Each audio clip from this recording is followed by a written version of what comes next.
Seven sisters ভেঙে যাবে। মোদির গদি থাকবে না। শেখ হাসিনা ধ্বংস হয়েছে না, আগামী 5 বছরে আপনারা ইসরায়েলের প্রধানমন্ত্রী বেনিয়ামিন নেতানিয়াহুকে হারাবেন, বেন গাভিরকে হারাবেন, আপনি ট্রাম্পকে হারাবেন, সেই সাথে মোদি হারাবেন। কেন হারাবেন? কারণ এরা ধর্মীয় ভিত্তিতে একটা রাজনীতি করতে চায়। এই রাজনীতি করার আড়ালে কি হলো আপনারা গত নির্বাচনে দেখেছেন যে তাদেরকে যে কোনো ভাবেই জোট করে ক্ষমতায় আসতে হয়েছে। জোট করে ক্ষমতায় আসার জন্য তারা এখন কি করতে চাইবে? বাংলাদেশের সংখ্যালঘু ইস্যুটাকে আর একটু বড় আকারে রূপ দিতে চাইবে, আমাদেরকে বিশ্ব মিডিয়ার সামনে খারাপ করতে চাইবে যে বাংলাদেশে এইভাবে মবকে ইন্টারন্যাশনাল একটা শব্দ তৈরি করবে। আমাদের শুধু আর মাত্র 3টা বছর অপেক্ষা করতে হবে। আমি সবাইকে রিকোয়েস্ট করব, মোদির গদি থাকবে না। আগামী সরকার কংগ্রেস সরকার, কংগ্রেসের সাথে আমাদের পররাষ্ট্রনীতি সুন্দর হয়ে যাক, ভালো হয়ে যাক। সেভেন সিস্টার্স ভেঙে যাবে। আপনি যখনই পাপ করবেন, পাপ করতে থাকেন, আপনার পাপের ঘোড়া যেদিন পূর্ণ হয়ে যাবে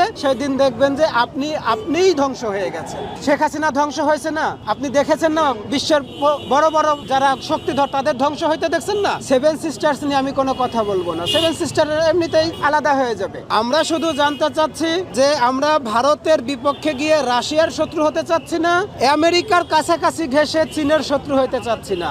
ডক্টর মোহাম্মদ ইউনূস যতদিন ক্ষমতায় থাকুক, যে কয়দিন ক্ষমতায় থাকুক, উনি যেন আমাদেরকে এই ব্যাপারটা আশ্বস্ত করেন, আমাদের পররাষ্ট্রনীতিটা এর পরবর্তীতে যে সরকার ক্ষমতায় আসবে স্ট্রং পররাষ্ট্রনীতি থাকবে এবং সেটা যেন কেউ কোনোভাবেই পরিবর্ধন সংযোজন বিয়োজন করতে না পারে। কথা ধামাচাপা দেওয়া কিংবা আমাকে প্রেশার দিলে আমি সবার নাম বলে দিব, এই ধামাচাপা কথাটার আগে আমি একটা কথা বলি। যাদেরকে আপনারা বাঁচাতে চাচ্ছেন, 2জন পালিয়ে গেছে, 3জন লুকিয়ে আছে, মাঝখানে কিছু মাস্টারমাইন্ড বাংলাদেশে থেকে গেছে।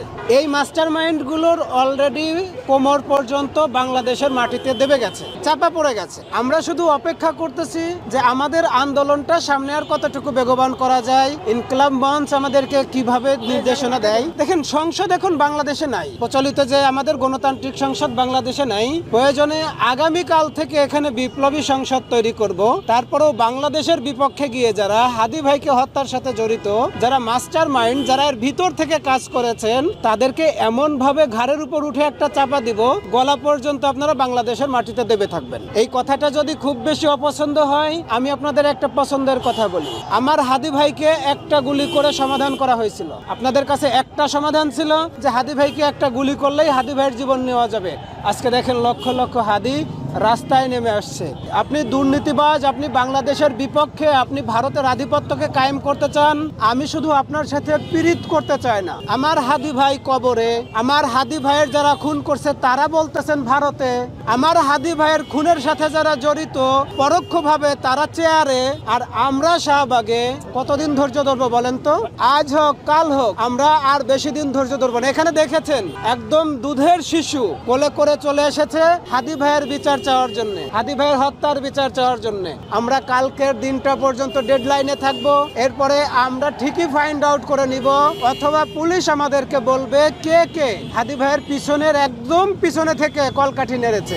এদেরকে এমন ভাবে চাপ দিয়ে ধরবো, আগামী দিনগুলোতে পরবর্তী প্রজন্ম, তাদের ছেলে মেয়েরাও ভারতের ন্যারেটিভ দাঁড় করানোর মতো বিন্দু মাত্র দুঃসাহস দেখাবে না। এই দেশ আমাদের, এই দেশ নতুনদের, এই দেশ আগামীর বাংলাদেশে। কোন রকম কোন সুযোগ নাই ভারতীয় আধিপত্যের। আপনাদেরকে একটা নিউজ দিয়ে রাখি, ওপার বাংলার আমাদের বিখ্যাত হিরো নরেন্দ্র দামোদর মোদী এবং আমাদের এপার বাংলার দস্যুরানী ফুলন দেবী, আমাদের এখানে দেখেছেন ভারতের বিরুদ্ধে বেশ কিছু স্লোগান হচ্ছে।